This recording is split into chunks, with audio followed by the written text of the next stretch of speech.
let's go.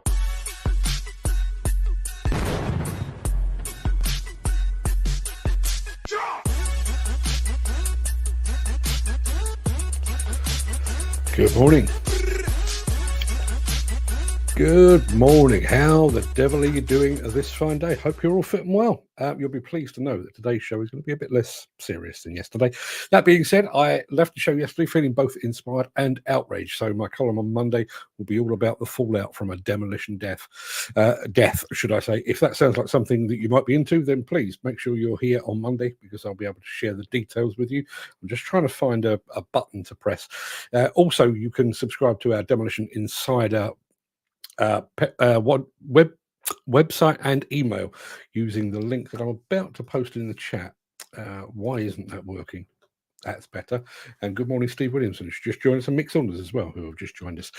Also, Gary Muirhead, Jim Turner, Craig at CSW, and probably Glenn Johnston as well. Good morning, everybody.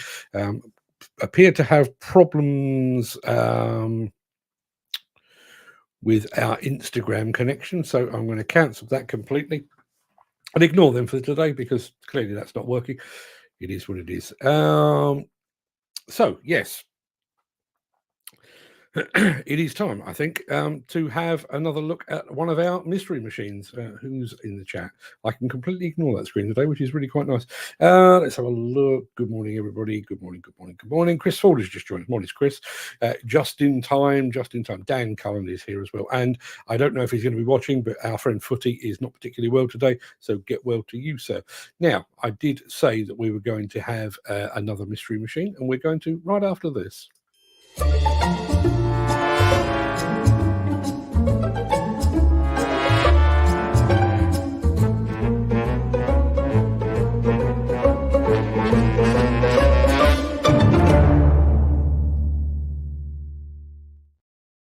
Yes, mystery machine time. So here is the machine that you need to figure out. And you're not, I'll tell you what, if anybody gets it from the first slide, I'll eat the very hat that I'm wearing. So here we go.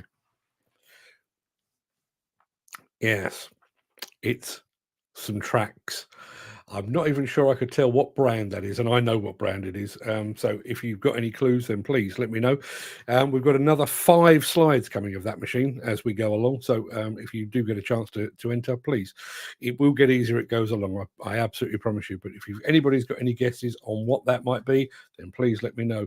Steve Williamson has just said it's a leap here. It isn't. But please, and good morning to Ken Hatcher, who's just joined us as well. Keep those guesses coming in. We will be revealing a little bit more in just a few moments. But before we do all of that, we do need to do that thing where we roll the intro, post the question of the day, and get this show on the road.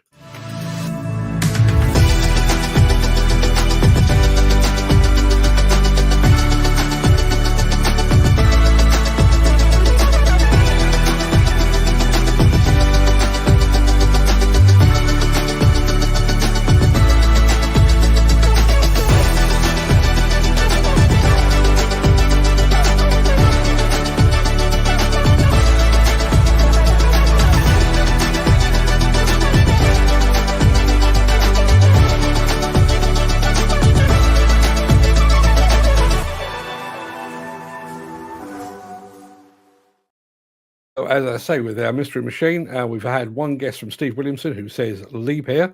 It isn't. Gary Muirhead says a Case CX210D. No, it's not that either. And we've had another one, very precise, this one from our friend Craig over at CSW, Hydromec HMC 230LC. It is none of those things. I tell you what, while we're worrying about the intro, let me just show you a little bit more. Does that help at all?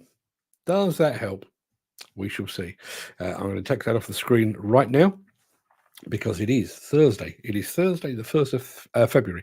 Pinch Punch, 1st of the month. Welcome to the Breakfast Show. I am your host, Mark Anthony. In today's show, a Kobelco Aussie monster is assembled, bringing machine control machine control precision to the world of wheel loaders. That's Leica.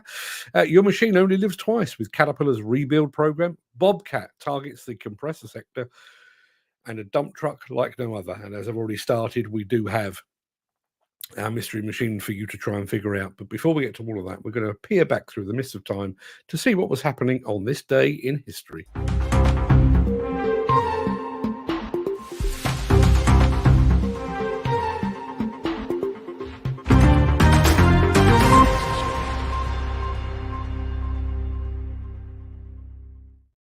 I will tell you that one of our number, the one, well, I'll tell you, that is pretty close.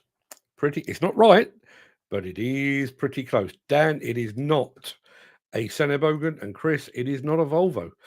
Gary Muirhead is remarkably close. While you're thinking about it, on this day in 1587, Queen Elizabeth I signed a death warrant for her cousin, Mary, Queen of Scots. Must have been a very close family when you sign a death warrant on your cousin. In 1964, the Beatles hit the #1 spot for the first time with the song I Want to Hold Your Hand. It was knocked off the top spot 7 weeks later by She Loves You by the Beatles. In 1979, Trevor Francis became the world's first £1 million footballer when he moved from Birmingham to Nottingham Forest. Met him in a car park of a restaurant once. Really, really dull man. And on this day in 2004, Janet Jackson suffered a wardrobe malfunction during the Super Bowl halftime show. A wardrobe malfunction is basically posh talk for when one of your lils falls out. Now, before we get into the real meat of the show, I am going to remind you very, very quickly of our question of the day, which looks something like this.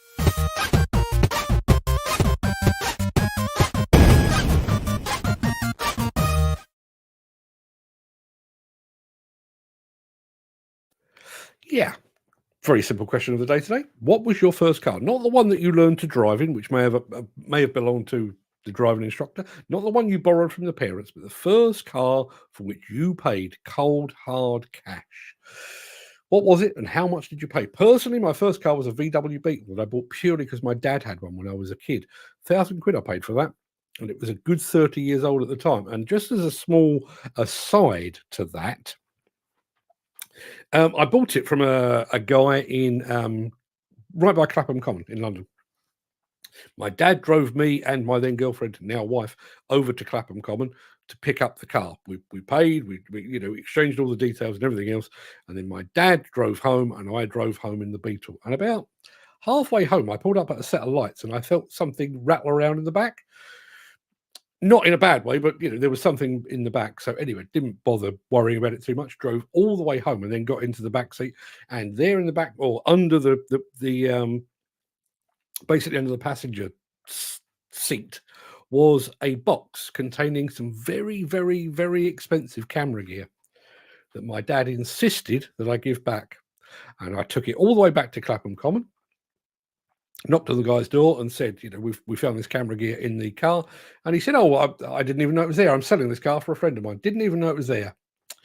Still haven't forgiven me, Dad, for that. Now, we've got lots and lots of guesses, all of whom are very close. I'm going to guess that Steve Williamson means a Kobelco SK250. It is not. He then had another go, SK250. It is not. Let's have a look. Gary Muirhead says an SK220. It is not. Dan Cullen says an SK210 HD. It is not. So let's give you a bit more. You've all got the right brand, so the colour will be no clue whatsoever. You're all pretty close. In actual fact, ladies and gentlemen, we have a winner. And we have a winner that isn't Steve Williamson. We have a winner called Mr. Dan Cullen. It is an SK200. And I can prove it to you by running through the slides. There you are. One Kobelco SK200. Congratulations, Dan. Well spotted, sir. And Craig over at CSW. Closer, but no cigar. So Dan Cullen, as you said yesterday, you can identify a machine by a merest glimpse. You're absolutely right.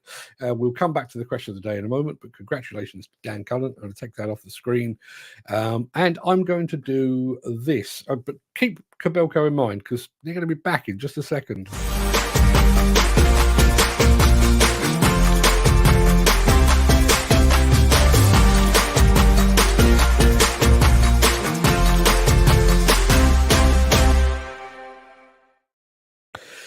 We probably should have seen this coming. When we dedicated an entire show to the sale of a Kobelco SK1300D demolition excavator to Liberty Industrial in Australia, we made a big point of the fact that the machine would be working in a very remote location in Gove. It is miles from anywhere, 24 hours by road from pretty much anywhere. And we spent a lot of our time discussing the logistics of getting first the machines, then the men, and then parts to such a remote place. But at no point did we stop to think we might have an issue getting some film of the machine in question. But we did. However, we can now put that right. A film of the monster machine being assembled has now landed. And I think you'll agree, it was well worth the wait.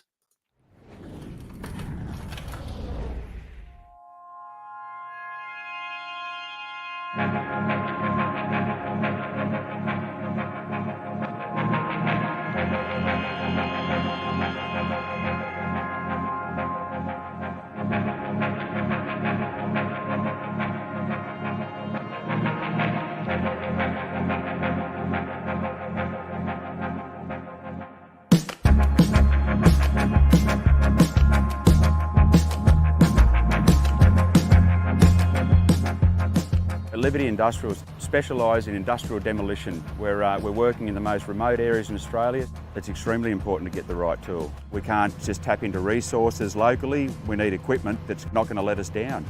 Nullumby, where we're going to be working with it, is very remote. For 6 months of the year there is no road there because the wet season washes it out, so we want to try and choose the best equipment we can for the job.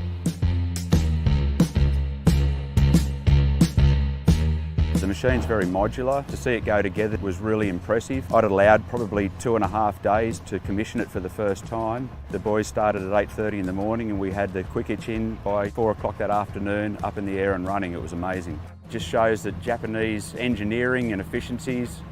The Japanese engineers actually insisted that they came out to be a part of this handover process and this induction and this training with Liberty. You really get an appreciation for how much pride they have in what they do. It's a completely unique culture, and they absolutely want to make sure that they're setting up the customer for success, and that's why they're here doing their training on site here in Darwin.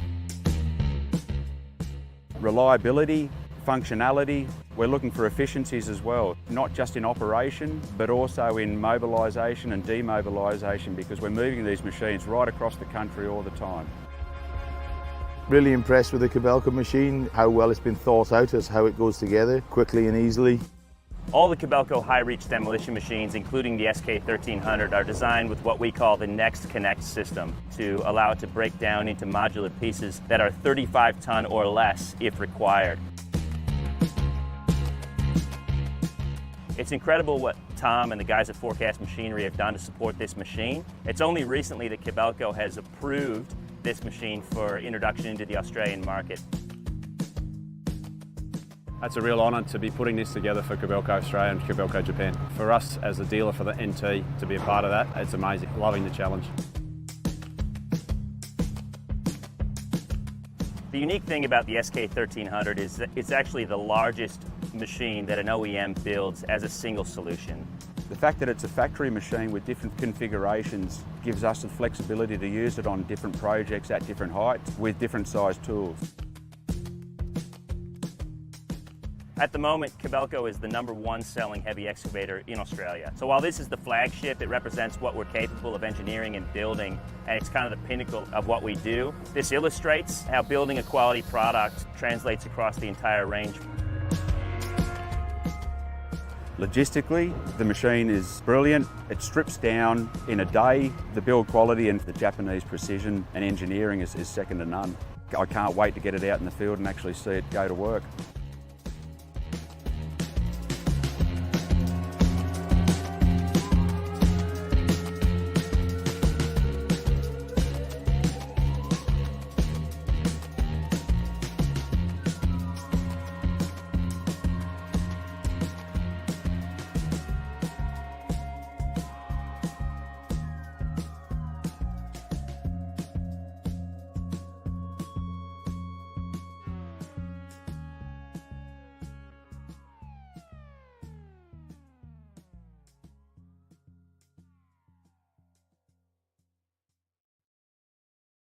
Yeah, as you can see there, even Ken Hatcher, who takes some convincing at times, he says that is impressive. Impressive indeed. So impressive, in fact, that Liberty Industrial have actually ordered a second one. It's on the ground in Australia. It's going to be transported in the not too distant future. And this one is scheduled to be delivered in the next few weeks. And thankfully, it's going to a less remote location. So I'll keep you posted as we hear more. Hopefully, we'll be able to bring you some footage of that one working somewhere just a little bit, not closer to our home, but certainly closer to Kobelco's home. So keep watching. Lots of good answers coming in on the first car you ever owned. Morris is doing rather well. I think that probably suggests that we're all men of a certain age, but I'll keep you posted on that. We'll come back to that at the end of the show. If you are enjoying this episode, please consider supporting the show. You can leave us a tip at buymeacoffee.com/demolition news. Here's a question that I'm completely unable to answer. Gary Muirhead says, how much does an SK1300 cost? Not a clue. Not a clue. But the problem we have, and I was introduced to this very, very early doors when I first became a journalist. A, manufacturers don't particularly like sharing prices with journalists. B, you've got to go through, localized pricing. You've also got to go through dealer discounts and all the things that go with it. Not a clue. I haven't got a clue. It won't have been cheap, I'll tell you that much, but as you saw, well worth every penny. They don't have pennies in Australia. They're Aussie dollars, aren't they? So is there Aussie cents? Well worth every cent, I think.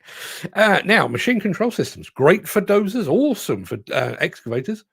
And then, well, as it turns out, they also have a place in the world of wheel loaders as well. Take a look.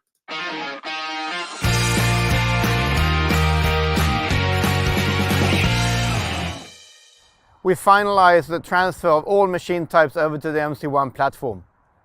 The new wheel loader solution consists of 3 different machine models, and we cover them all in the same solution. Wheel loaders is a very versatile machine on a construction site. Usually they're used for unloading trucks and deliveries, but also as a material distributor or a handyman on site. Now with machine control, you can use it to even more stuff. So let's have a closer look what we can actually do with the machine control on a wheel loader. First of all, we have 3 graphical views of the machine types. Since we support wheel loaders, skid steers and compact track loaders. All these machines, they often shift buckets, and each bucket have different dimensions. Therefore, we have a very, very easy access and the possibility to add several buckets to the screen. When you work with designs, the offset is a very, very common tool. That's where you can shift the elevation on a predefined surface. Here we see the wheel loader's bucket movement shown on the MC1 screen. It looks very much like the other earth-moving solutions on MC1. But the wheel loader has a clear advantage over a dozer when working on delicate terrain. It is much more gentle to the surface. Since the wheel loader is often the first machine on a new construction site, we also have a very nice and great feature in the Create model, where you can create a model on the fly without any preset data. For example, for preparing the parking area for the work sheds. That's it. You've now seen what benefits the machine control solution for the wheel loader can have for you. Thanks for watching.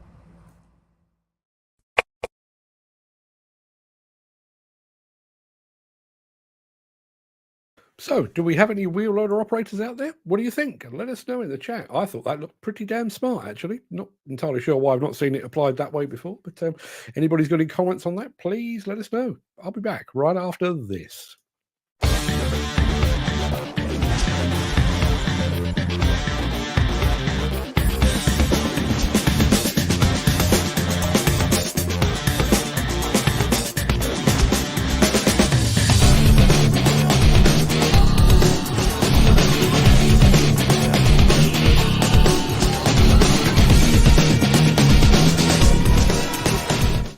Yeah, Peter McKenna enjoyed that. A decent bit of kit, to be fair, he says. Dan Cullen says, a video of it in action next, please. I would do my. I think we're talking about the Kobelco.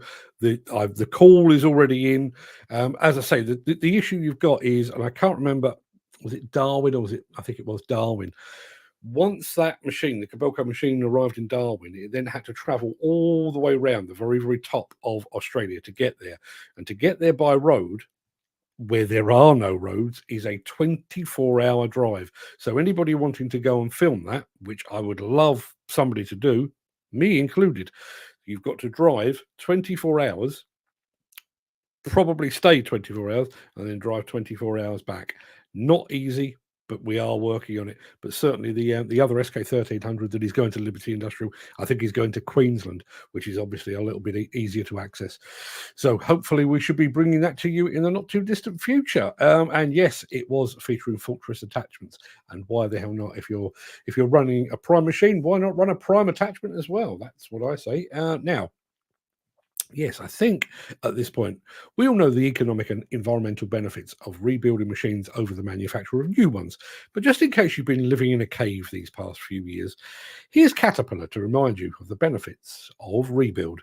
A CAT certified rebuild returns your end-of-life machine, systems, and components to like-new condition at a fraction of the cost of buying new. A rebuild will improve machine performance, increase productivity and fuel efficiency, and maximize your initial investment. CAT certified rebuilds take place once the equipment has accumulated a substantial number of operating hours.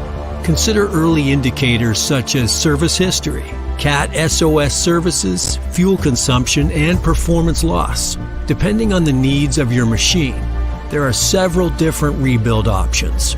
Choose to rebuild your machine's powertrain, which includes all major drivetrain components and engine, all hydraulics components, certified powertrain plus hydraulics, or a complete machine rebuild with a new serial number. So how does it work? First, your machine will undergo an extensive inspection and cleaning process. The engine, drivetrain components, and hydraulic systems will be removed. If necessary, a CAT reman engine may be installed. During a powertrain rebuild, the radiator, oil pump, transmission, torque converter, differentials, final drive and brakes are inspected for reusability, which can lower your rebuild cost. During a hydraulic system rebuild, the cylinders, rods, pumps, motors, valves, accumulators, lines, hoses, gaskets, and seals are inspected, reconditioned, or replaced as needed. With a Powertrain Plus hydraulics rebuild, you'll benefit by updating the key components at the same time, keeping your own equipment and reducing future unplanned downtime while restoring like-new performance. You can even add optional technology features such as Product Link, electronic control modules, software updates, and Grade Assist if available for your machine. You'll also benefit from engineering updates made since your initial purchase. During final assembly, your machine will undergo rigorous performance testing, pressure checks, along with engine and transmission dyno testing. To wrap up your rebuild, Caterpillar has you covered with a new machine warranty with options to extend, equipment protection plans, customer value agreements, as well as a range of financing options. No matter the size of your fleet, CAT equipment is built to be rebuilt, having you back to work in no time. The CAT rebuild options featured are available for most machines, not just the D6T featured in this video. Contact your local CAT dealer for more information. Always throws up a couple of good questions, that one, whenever we talk about rebuilds. There's Steve Williamson saying it would be interesting to know the cost savings on a full rebuild. The problem, again, they're not going to tell me because I'm a journalist and stuff. The other point, of course, is what is a full rebuild? Some of them you'll be retaining the engine, others you'll be replacing the engine. It's almost impossible to put your finger on that. Ken Hatchout thoroughly enjoyed that. He says, wow, impressive stuff.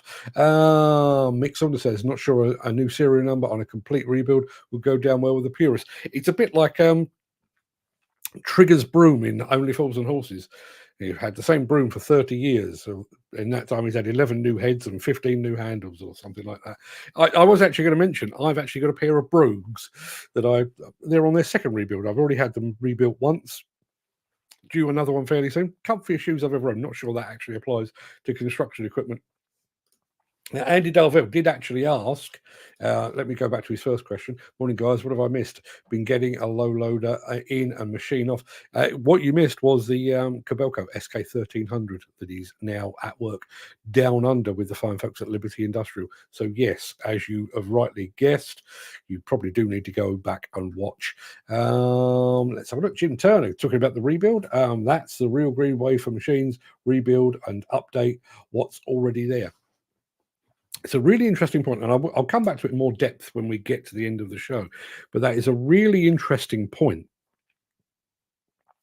And I think in terms of, us in the industry, we're kind of adjusting to the fact that we might end up having electric machines and that we might have hydrogen machines and all of the things that we needed to do for carbon reduction and sustainability and everything else.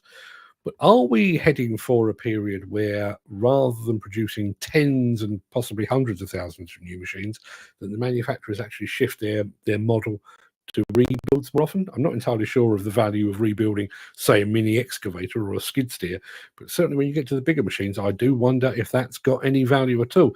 Now, who have we got here? Jez Van Kuel, I think. Usually cap rip you off. Far better with a private mechanic. Yeah, listen, it sounds like you've had some experience of that. All I would say is when you're dealing with Cat or Komatsu or Liebherr or Volvo or anybody else that does these certified rebuilds, you've got certified parts, you've got knowledgeable engineers. Yes, you may be paying.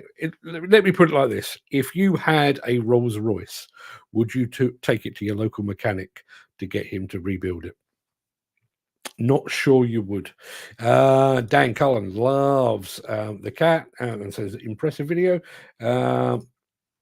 And he's just rubbing salt in the wound for Andy Darvell. You missed a very good video. Yes, you did. Go back to the beginning and watch again.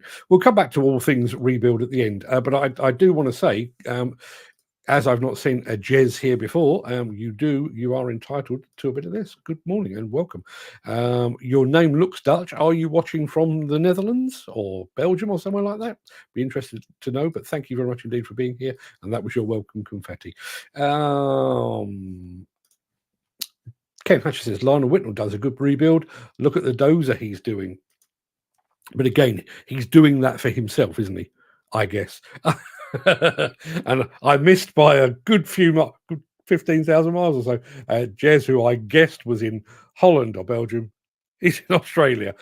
Jez, in that case, were you here for the Kobelco SK1300 that we featured earlier on right at the very top of the show, which was in your native land? So yes, hope you enjoyed that if you were here for it. Now we do need to press on, and we need to press on.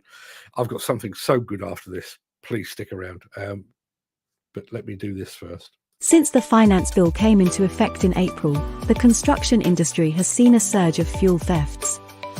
The rising cost of living has placed an additional risk of theft by employees and contractors, as well as opportunistic thieves. By using diesel dye and placing warnings of its use, you are sending a clear message that this is your fuel.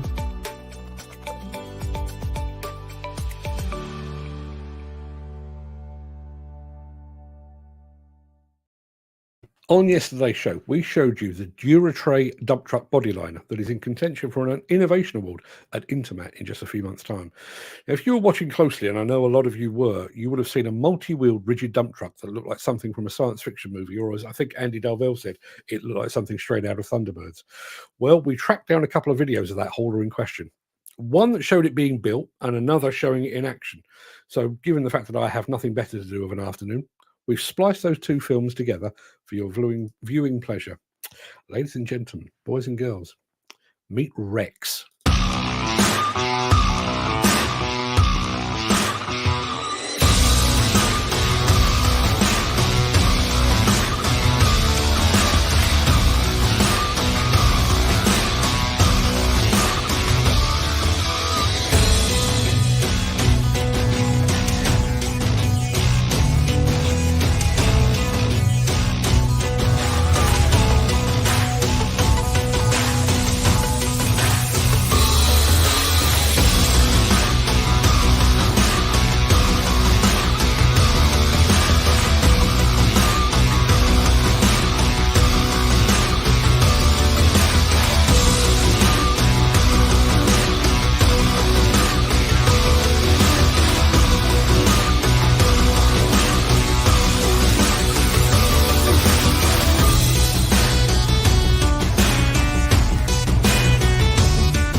Told you it was good, didn't I? If you would like to know more about that astonishing dump truck, please use the link in the chat. You can also, if you use that link, you can actually download a spec sheet of the machine to find out all the specification details. I do want to answer one question that Dan Cullen raised. What's the payload? 160 tons. 160 tons, but it can carry 160 tons at 60 kilometers an hour.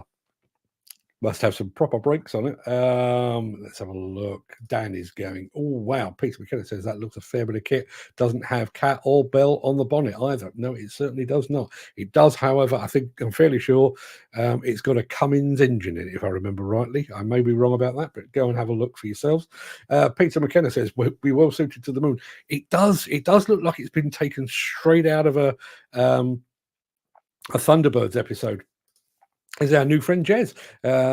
These will be void once automation goes full scale. It looks like it could have done that. Do you know, one of the things that I thought about that truck is when we do make the shift to electric, to hydrogen, and also to autonomous, the very fact that we're not going to have, on some of those machines, we're not going to have cabs, it's going to change the look. And I do wonder if we're on the cusp of a redesign of some of these machines.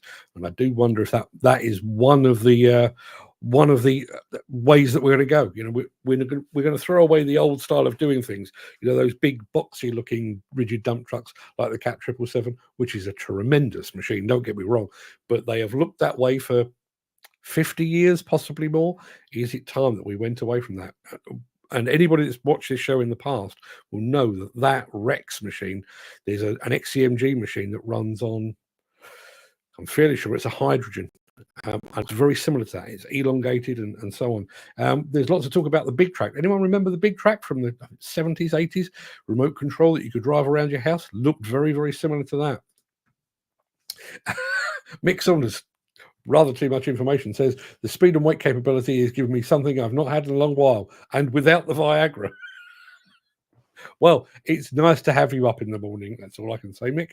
There you are. There's Jim Turner saying it looks like that toy from the 1980s you could program to drive around the house. Steve Williamson says if NASA built a dump truck, yes, it would look a lot like that, I think. And bearing in mind, I know Komatsu, possibly others, but I know Komatsu have signed up to pledge their support for construction on the moon. Should they end up needing dump trucks? Would it look like that? I wonder. Does have a passenger seat, although quite a few of the bigger trucks certainly have that, because I bounced around in a few of those. And what always makes me laugh is when you're in that jockey seat, you've got the operator sat there with, you know, the big comfy air suspension seat, who's just riding the bumps like this, and you're sat in the rigid thing doing this right behind him, trying to film. Not a bundle of laughs, I've got to be honest. Let's have a look. Yes, we are talking about the big track. Dan Cullen says, hope the shift doesn't happen. Autonomous will be bad for the economy. Quite could well be. Did I miss the Tesla badge? Listen, Elon has got his fingers in a lot of pies. Who the hell knows? Now, we are going to be back in just a moment with our final film of the day. But first, we need to show you why the film of the day is going to be... It'll make sense in a second. We're off to Intermat.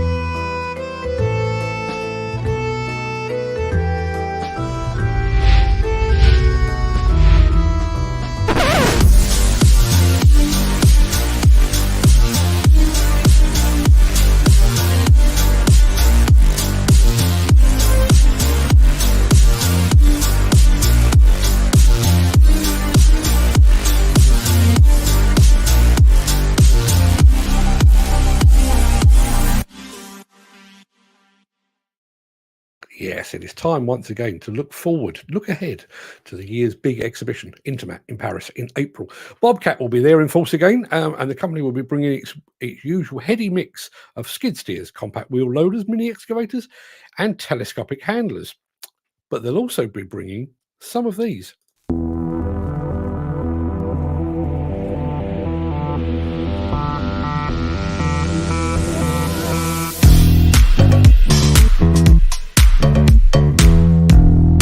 Hello everyone! I'm pleased to introduce you to the latest addition to our product portfolio of portable air compressors, the PA127V. This compressor offers a maximum air capacity of 7 cubic meters per minute and a maximum rated operating pressure of 12 bar. The V in its name signifies variable pressure.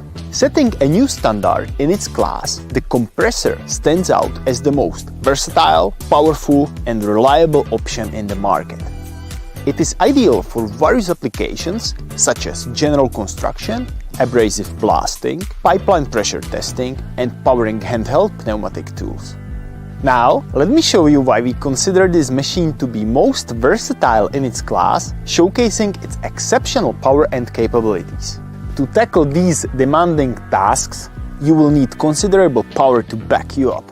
Fueled by a new HDI engine and with a weight under 1500 kilograms, this compressor is powerful and portable. Subjected to thorough testing on rough road terrains, the robust yet lightweight polymer canopy ensures your machinery receives utmost protection, effortlessly navigating bumpy rides and challenging terrains.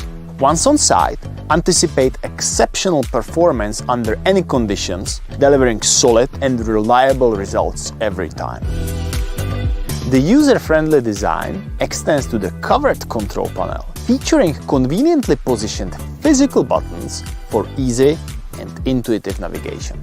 Now, let's talk about what makes this compressor so unique. Flex Air technology, an innovative solution tailored for your needs. With this technology, you have the power to fine-tune the pressure within the range you need, adjusting with precision down to a 0.1 bar scale. With FlexAir, you gain the capacity to customize this compressor to your specific requirements with ease and accuracy, making it a valuable addition to your operation. Speaking of customization, we've got a range of options for you, whether it's adding an aftercooler for those extra challenging tasks, a lubricator to keep things running smoothly, or a generator. We've got you covered when it comes to versatility. When it comes to safety, rely on our leak-free bandit base with central drains to ensure the security of not only you, but also your worksite. In case of any maintenance, opening the canopy is super simple. The canopy swings wide open to over 90 degrees. This gives the operator easy access for a quick clean of the cooling pack or to reach those wear and tear parts to keep the compressor running at top performance. So, if you're ready to elevate your worksite with the most versatile, powerful and reliable compressor in its class, it's time to give your local dealer a call. Bring home the PA127V air compressor and get the job done. Here's to powering up your projects with Bobcat.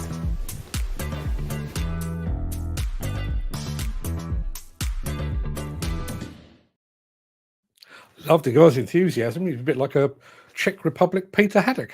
Hello, people. Yeah, I'm going to go back to Jez, who says, price tag. I was just looking for one. Looking for a compressor? I don't have prices, just to be clear, but I'm not entirely sure which one you're looking for prices for. A couple of quick comments that we need to address on compressors. There is Peter McKenna saying it's fine. I think it's more than fine, but I see where you're coming from.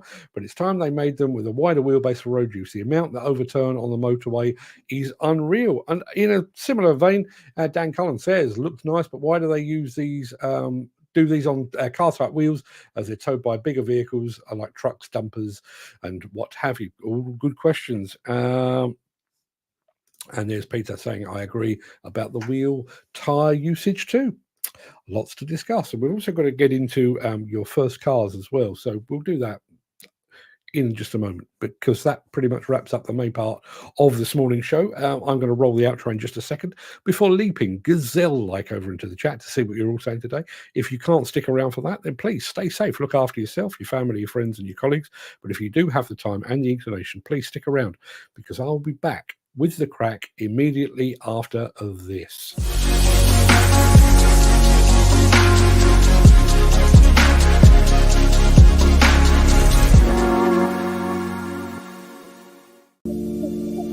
Going to switch out the glasses so I can see what you're all saying.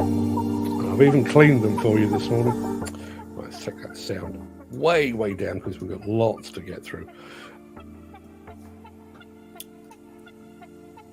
It's a falafel? Is it?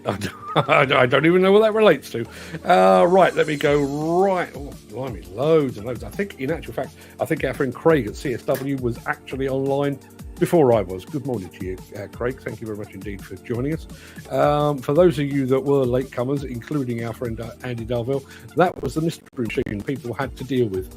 And it got slightly easier as we went along until we did the big reveal. There you are, SK200 from Kobelco.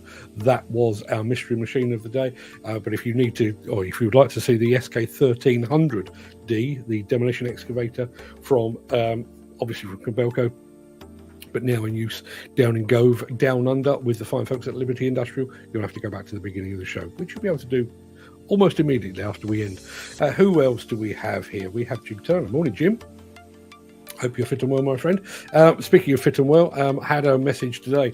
I don't know if anybody else is aware, but our friend Footy was supposed to be going for a job interview today. Got in the car, got halfway there, had to turn around and come back again. He is feeling a dog rough, I think is the expression. So he's had to turn around and he's going to redo the interview in about a week's time. So fingers crossed for him. But more important than that, Footy, get yourself well, my friend. There's Glenn Johnston in the house. Good morning, everyone, and good morning to you, Glenn. I can't speak for the entire audience, but I'm going to say on their behalf, good morning to you. Thank you very much indeed for being here. Gary Muirhead. Gary, thank you for making me laugh last night. The video that Gary sent me of a couple of ladies trying to get through a window, it's widely available across social media, but Gary sent it to me first, and I sat here and had a good chuckle, and I showed it to my other half, and she had a good chuckle too, so thank you for that. And thank you also for the new questions of the day. I don't know if I can show you this, actually. I don't know how well the screen will pick it up. So I've got on my phone, all part of my big organisation drive, those are all of the questions of the day. Those with circles beside them haven't been done, but those that have got yellow marks beside them are ones that we have done. So I've got a stock now of about 20, I think, but keep them coming. If anyone's got any good questions of the day, and tomorrow our question of the day actually comes from Steve Williamson, and it is simply, what would you like to see on the show? The bloke with the hat gone, I would guess, would be one of the answers. But yes, please let us know if there's anything that you would like us to feature as a question of the day. Love to hear from you. We'll get to our question of the day in just a moment. Mick Saunders is here. Steve Williamson is here as well, and he has black sunshine, apparently. Don't know what that means. Dan Cullen says, morning all, had problems with communication. Because you're Irish, Dan. Nobody can understand a bloody word you say. That's a lie. I apologise. Ken Hatcher is here as well, all the way from Welsh Wales. We had lots of guesses on our mystery machine, but it was only, it was Dan Cullen that ultimately got it. So there was our question of the day. What was the first car that you actually owned yourselves? My dad had... So I left London when I was 9. So I reckon I'd have been 6 or 7 years old when my dad had a Volkswagen Beetle. He had a white one. And I was literally in tears when he sold it, because by that point I'd seen the Herbie films, and as far as I was concerned, he was selling Herbie. And so when I finally passed my test at the ripe old age of about 23, I think I was, because I wasn't interested in driving whatsoever. I finally passed my test, and what car are you going to get? I'm going to get a VW Beetle, and I did. Navy blue. Still loved it, even though I don't know if anybody else has had any experience of VW Beetles, but the heater in the VW, it had two settings. It was on or it was off, and there was like a cable. There was a handle down near the handbrake. There's a cable that turned it on, turned it off, possibly the other way around. And mine, one of the first days I'd owned it, I think I bought it on like a Wednesday, and when Saturday rolled around, myself and my then girlfriend, now wife, decided to take the car down to Brighton. It's only a journey of about 50 miles. So there I am in a pair of shorts with the heat blazing out the door because I couldn't turn it off. And I actually ended up with a blister on my leg. Thanks, VW. Never mind your omissions, you burnt my leg. Mark Whiting is here in the house. Morning, Mark. Good of you to be here. Gary Muirhead is guessing, or was guessing, the CX210D. All good questions, but not that. So Mick Saunders, who is a man of a certain age, his first car was a Ford Prefect the sit-up and bed type, the Ford Prefect. Classic car, absolute classic. Ken Hatcher spotted an issue with the sprockets. Was that on the Kobelco? May well have been, my apologies. It was not a Senebogen.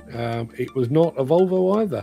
It was not the SK210, but he was remarkably close. Gary Muirhead's first car was an Austin Mini Metro. Mini Metro, I do remember those very, very well. And very nice they were as well.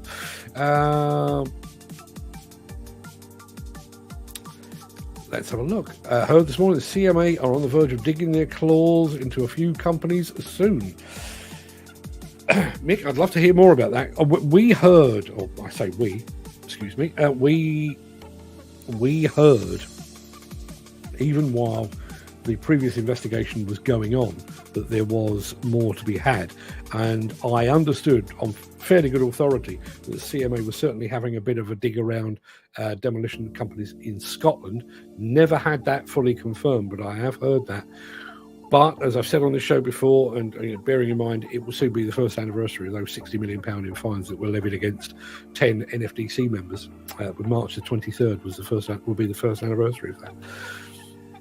If I were the CMA, and bearing in mind, it's publicly funded, but they do need to show a return, having cast the net in demolition and come up with 10 guilty parties and 60 million quid in fines, I think I'd be tempted to have another go, wouldn't you? So yes, be interested to see how all that plays out. I have actually, I'm not going to tell you too much about it because I want to save it for the day itself. I've already scheduled an article for the first anniversary of the CMA investigation, or the culmination when they levied the fines on the 23rd of March last year. And at the time, I was talking about the fact that we would potentially see companies going out of business, which I didn't want, but I could see that. But I could also foresee a time when, those that had been found guilty would be banned from certain preferred bidders lists and tender lists and that kind of thing. And yet here we are a year, and obviously we have now lost Squibb Group, who were one of the 10 who were fined £2 million. But by and large, the others have just cracked on regardless, and some of them, a good many of them actually, the other 9, are absolutely thriving. Is that right? I'd love to get your thoughts on it. Steve says Kobelco SK250 LC. It wasn't, but you were very close. Gary was even closer still. The SK210 SNLC-11. No, it was. It's written on my pad here. The SK200. Let's have a look at Steve. Fiat Bravo was his first car. Fiat Bravo. Never driven one of those. I can imagine. But yeah, good one. See, this is my age group right here. Question today: a Hillman Imp Sport. What a load of crap. But bought it for 125 quid, sold it for 125 quid. That's not bad. You've broken even there. That's not bad at all. As Mick Saunders just said, don't knock it, Chris. You came out on top. Yeah, absolutely. A period of free motoring. I know you've got to pay for your tax and insurance and your fuel and everything else, but by and large, free motoring, not bad at all. Can you imagine assembling that Kobelco SK1300 in the blazing heat of that part of Australia? And if anybody's interested, you can go back and watch our video on the sale of that SK1300, which is on our YouTube channel. We did an entire show dedicated to it. But when you look at it, Fred actually did an animation of the trip from Darwin to Gove. And the map just kept going and going and going and going. It's miles from everywhere. The only place I can think of anything like that, and if you're in and around London, you'll know exactly what I mean. Alexandra Palace. Alexandra Palace is they sometimes host the darts there, sometimes host the snooker there. But they also do a lot of music gigs as well. I went to see Paul Weller there many moons ago. And his support act was Tim Burgess from the Charlatans. Great night out, but you come out of Alexandra Palace, and despite the fact that you're in London, you are miles from everywhere. I don't know what it is. It kind of exists in a parallel universe, and I think Gove in Australia is pretty much like that. Mick Saunders, always liked the Kobelco. Very underrated, in my opinion, over the years. I 100% wholeheartedly concur with that. Yeah, it's one of my favourite brands. You know, I think they do some fantastic stuff, and it was I think I was brought to the brand by the colour, but I stayed for the quality. It is everything you would expect from a top class Rolls Royce of the Japanese excavator industry. Peter McKenna is here, which we knew because I've already mentioned him, but yeah, he is here. I had to update Facebook before I could join. Yet, funnily enough, we had a notification this morning. We've been broadcasting to Instagram since the 8th of January, which was the day that we came back after the Christmas break. And then today it's asked us to verify our details, which I couldn't do while I was speaking to you. I'll have to go and do that offline. Jim Turner on the question of the day, a Morris 1000 pickup to do up, but never got it on the road. My first car on the road was a Mini 1300 twin carbs, lowered, descent, fiberglass flip front end, Brembo brakes, salted suspension. It was like a go-kart with a lid on. It flew and stuck to the road like shit to a blanket. Never entirely convinced that's a great expression, but I know a friend of mine had, what was was it a Mini Moke? I think it was a Mini Moke, like a kit car version of a Mini, but it was kind of extended, and that thing would go round corners like it was on rails, as the expression goes. The SK1300 being put together in the blazing sunshine in Gove, a giant Lego set. But can you imagine? And I was genuinely astonished. You know, we've featured these films before of big machines being assembled. You know, big mining machines and that kind of thing. And they always time lapse it, and you tend to see, you know, it's starting in the morning, and the sun shifts across the sky, then it goes dark, and then they come back the following day.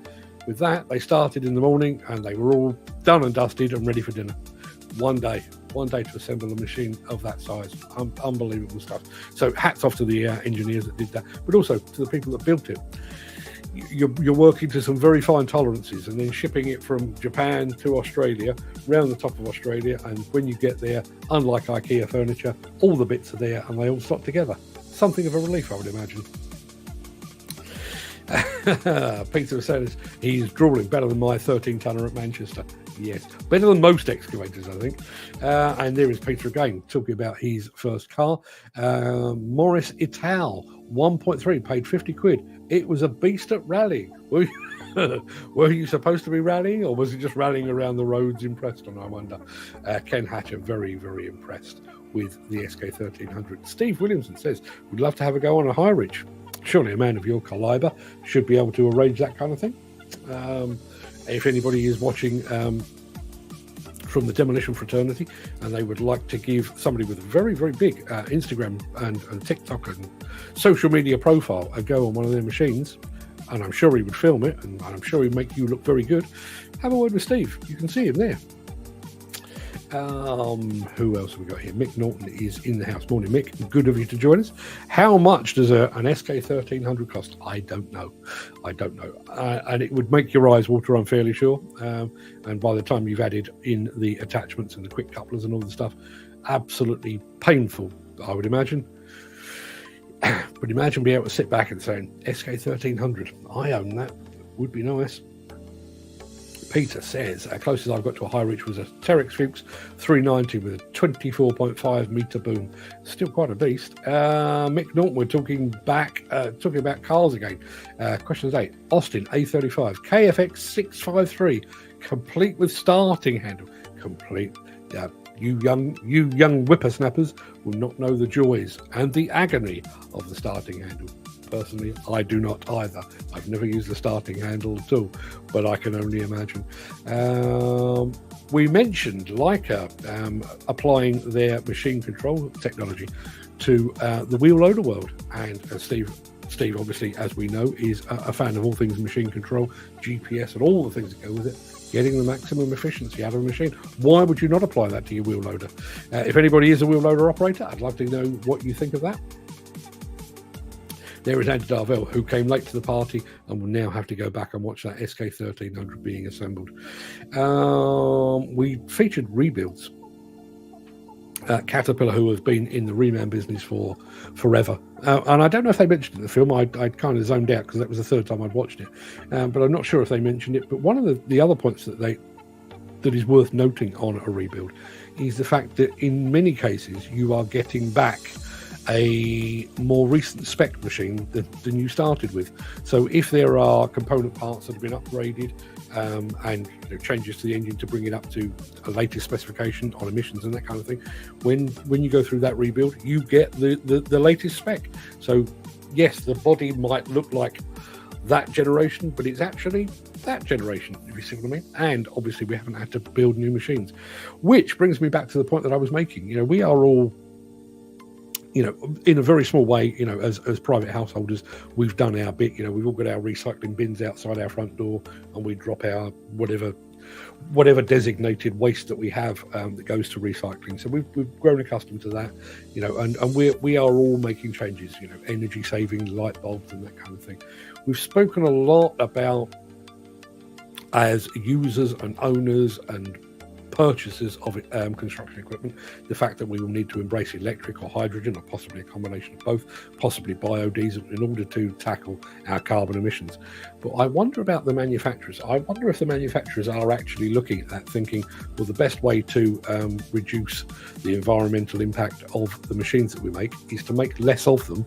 But what we will do is convert part of our operation into taking back existing machines, rebuilding them and spitting them back out again. I wonder if anybody's doing that. I wouldn't be surprised. I'm not clever enough to have come up with that on my own, I'm sure. Mick Salter says, not sure a new serial number or a complete rebuild would go down well with the purists. like those people who want to keep their D11 in the box in which it was delivered. There's the point. Jim Turner says that's a real green way for machines. Rebuild and update what's already there. And why wouldn't you? When you think about, particularly when you're talking about, a big cat dozer or something like that, a cat dozer will last 30, 40, 50 years. I mean, you've seen, the old D3s and D4s, not even almost, actual wartime machines that are renovated and they run absolutely fine. Why would you not do that? Andy, I would recommend you go back.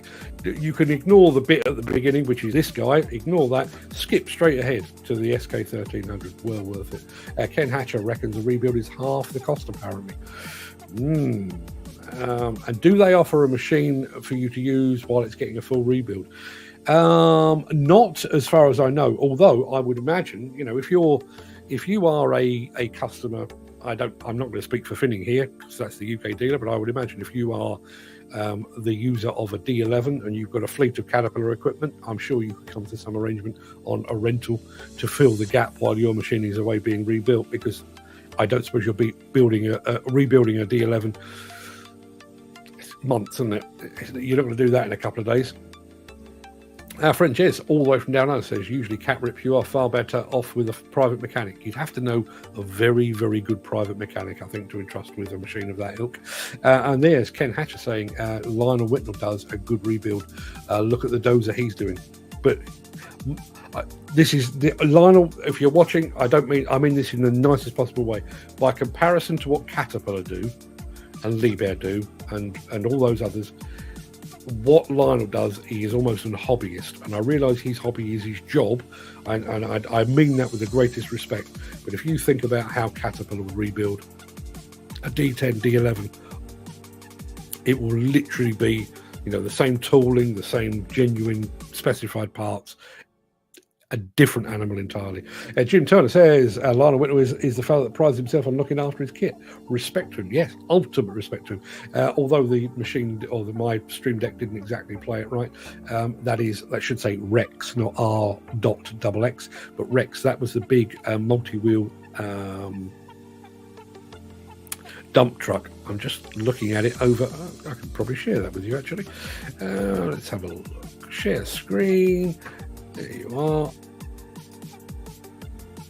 Yeah, well, that's the website. You can see it's bsindustries.com.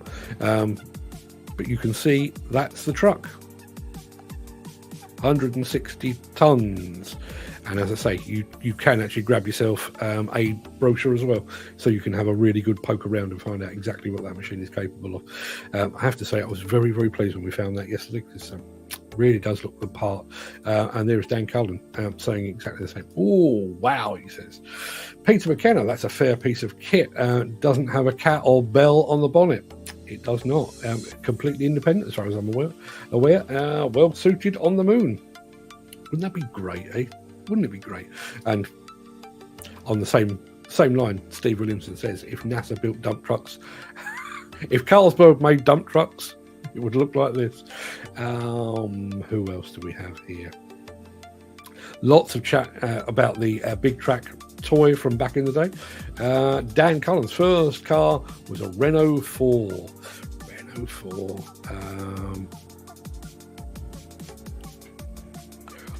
Couple of points about compressors needing a wider wheelbase, apparently. So, Peter McKenna said it's a falafel. He meant it's a wrap. Yes. Mark, think you need a coffee to wake you up? 3 in. This is awake as I get. New next gen, D5 next gen would be good to see. I wonder if there's any films out of the D5 next gen. I'll have a poke around, see what I can do. And if that fails, I'll have a word with my friends at Caterpillar. The few that I have. Question of the day. If your body was a plant, how many times a day would I have to water it? A lot.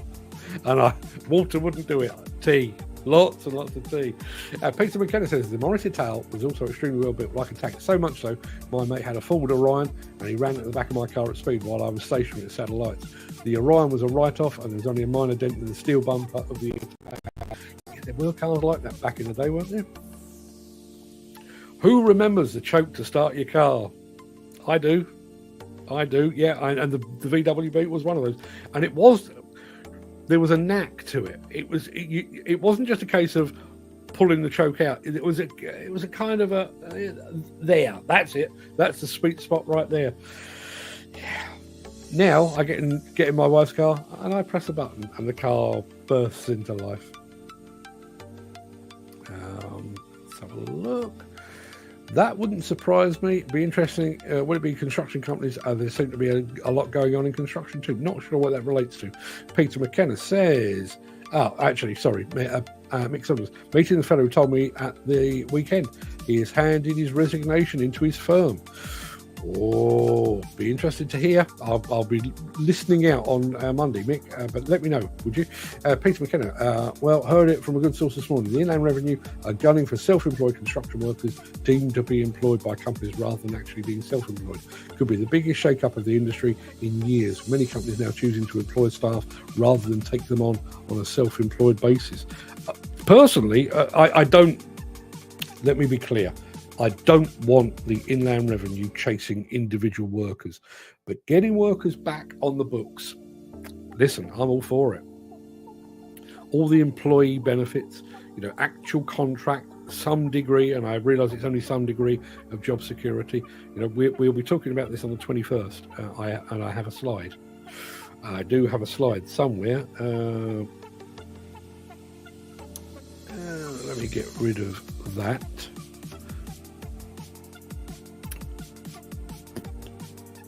Just talk amongst yourselves. I will be back in a second. There you are. Who speaks for construction workers? That's what we're going to be talking about. 7 o'clock on Wednesday, the 21st of this month. And yeah, I actually think getting back to an employed status, as I say, you do have more rights as an employed person than you do as a self-employed, and certainly more than you would have as an agency worker. I think the outcome, I think the cause of it, this idea of chasing construction workers through the Inland Revenue, HMRC, bad. The outcome could be good. Dan Cullen says, Alexandra Palace, cycle past it on a number of occasions going to work. It's nowhere, isn't it? It's the Alexandra Palace is basically the Bermuda Triangle. It exists in a parallel universe. There's our friend Garrett, all the way from the US of A. And I can only guess that Garrett is but a child, because his first car was a 2002 Ford Ranger. 2002, my lord, I was probably 15 cars down by then. Chokes on cars. Steve Williamson, I'm way too young for that. You people don't know you were born. Mick Norton, question today, was the Hillman engine made by Coventry Climax? My always had a sack of spuds in the front boot compartment to aid stability.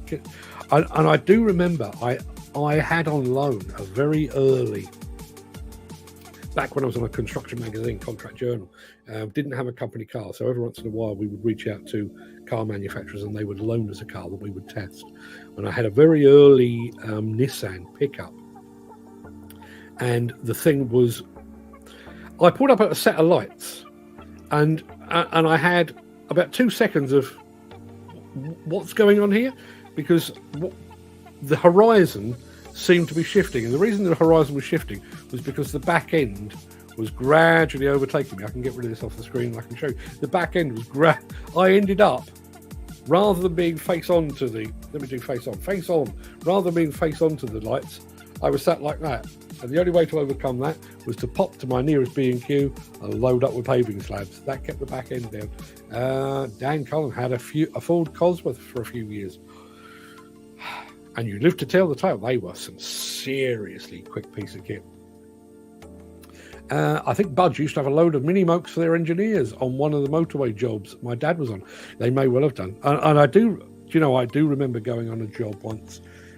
It was on a motorway. I can't remember who we were with, but they'd just been out and invested in a bunch of new cars for their site engineers. And all of them, I mean, literally every man on the site was doing his nut because they'd been out and bought the lowest of the low spec Skodas, which at the time were awful. In answer to the question about how much you'd pay for an SK1300, I can tell you, €300. But it's only about that big. Thank you for that. Dan Cullen says you won't get much change out of $2 million for the 1300 and attachments. Yeah, I would certainly say that would be the case. Andy Dalvell says my first bike was a Piaggio Typhoon. First car was a Citroen AX 1 litre. Second car in 2002 was a Mark 1 MX5. Unos Roadster, the import version. Still got it.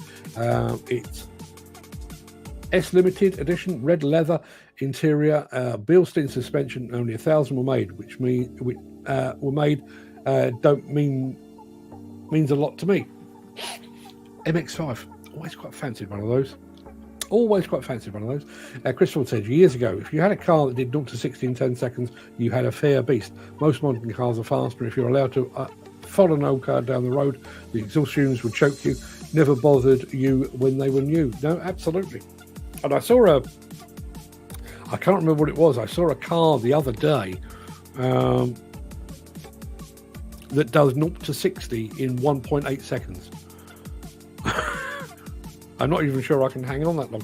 Here is my wife. And we were together when this happened. She passed the test and she got a Mini. And the floor fell out at Carshalton Ponds, which is not a million miles away from where I am now, in the morning rush hour. And I'll tell you a story about my wife and her Mini. We were going on holiday. We were living together. We weren't married at the time, I don't think. We were living together and we were going on holiday. And we were taking her car to the airport.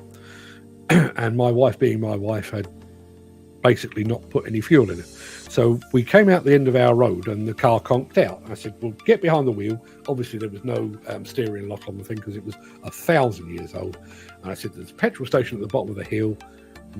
Roll it down. And rolling it down, and I don't know quite why I decided to do this, but I'd pushed it to start. And rather than actually getting in the car, I was stood in the footwell with the door open. And I was basically skateboarding with her Mini. And she rolled down the hill into the petrol station and then locked full anchors on and sent me sprawling across the floor. Thanks for that. We still got on holiday. Crystal question of the day. Second car I had was a 2-litre Cortina Estate. Had a lot of fun in that. I bet you did. My second car actually was a Ford Granada. I mentioned in previous shows that my dad was a chauffeur with a publishing company. The publishing company where I met my wife, funnily enough. And they'd had one of their chauffeur's cars was an old Ford Granada, but it had come to the end of its time, but it'd been very, very well looked after. So my dad basically put in a bid for it, and yeah, that was my second car. So I'd gone from a real old car, the old VW Beetle, which was, I think it was like a 1970s model.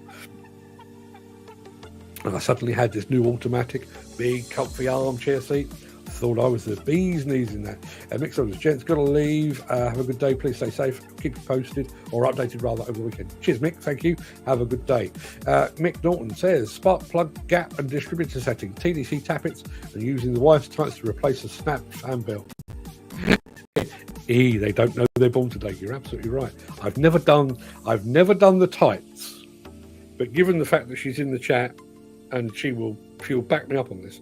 It was my Granada. It bizarrely just occurred to me, and having seen this, we were driving from our home in Carshalton, which my wife has already mentioned, to our friends who lived in Weybridge.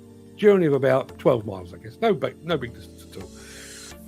But we got onto the A3, and it started to rain, and it started to rain really heavily. At which point, my windscreen wipers packed up. So I jumped out the car and I tied a piece of string to one and I tied a piece of string to the other, passed the string through, and we drove the 12 miles to Weybridge with my wife doing the twist. And we got to the other end. There you are. I told you she'd back me up. We got to the other end, and the guy we were going to see said, what's going on? I said, windscreen wipers are packed up. And he literally leaned through the window, put his hand under the bonnet, and pushed the fuse back in. And they worked perfectly. Best workout my wife's ever had. Let's have a look. I normally choke starting my car with the ingress of exhaust fumes coming into the car first thing in the morning. Yeah, remember that. First bike at 16 was a TS50X, then a Yamaha RD 125LC, then a Bandit 600 and a GSXR 1100 Street Fighter. Proper bike. I began with a Yamaha. We used to call them Fizzies, FS1E. I had a Fizzy. That was as far as I ever progressed because I did not do well. I did not do well on one of those. Dan Cullen, I had an Isuzu Trooper. So did my wife. Towed 9-ton dumpers in 6-ton machines. Remember betting other Jeep drivers on which was best. The tyres of Land Cruiser, not budget, and Navara the same for full pickup train. I have to say, we loved our Trooper. It was an absolute monster, and it was one of those, and I don't mean this in an unpleasant way, but it was a lot like owning the road. You know, if you were driving down a fairly narrow road and there was a car coming towards you, guaranteed they would give way to the Isuzu because it was basically a dump truck coming the other way. Mick Norton says, question of the day, my first motorbike was a horizontally opposed 125cc Excelsior Talisman. Sold it for 15 quid in 1963. Would be worth thousands today. I bet it would. Peter McKenna says, Ryback Nivara